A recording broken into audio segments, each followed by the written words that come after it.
Sylvain Dutoit, je suis conseiller en agronomie et j'accompagne des groupes d'agriculteurs qui veulent faire évoluer leurs pratiques et les rendre plus durables. Sur l'ensemble de mes dossiers, on travaille à peu près de la même méthode.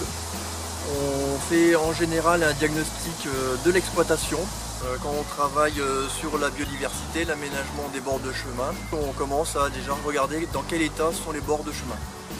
Ensuite, sur ces différents dossiers, avec les exploitants, donc en individuel et aussi en collectif, on construit un cahier des charges, un plan de progrès. Ce travail est mis en application par les exploitants et ensuite on refait le bilan pour voir ce qu'on a réussi à faire et ce qu'on n'a pas réussi à faire.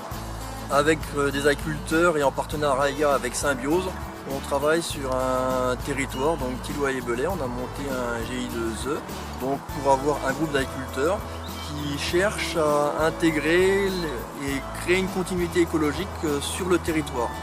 Donc l'objectif est de valoriser ces bords de chemin pour favoriser une biodiversité végétale et ainsi avoir une biodiversité des insectes, voire des auxiliaires, pour nous aider à la lutte contre les principaux ravageurs comme les charançons, les méligettes ou les pucerons.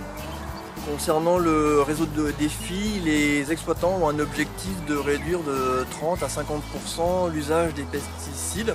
Donc c'est bien une démarche volontaire. Chacun avance à son rythme. Donc moi je fais une fois par an un peu l'évaluation de leurs pratiques.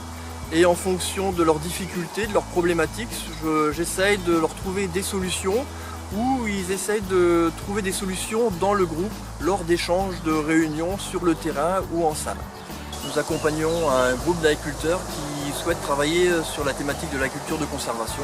Ils sont aujourd'hui en général en technique culturale simplifiée et ils souhaitent améliorer la fertilité du sol, rendre leur système plus durable, plus robuste par rapport aux aléas climatiques en limitant leur travail du sol.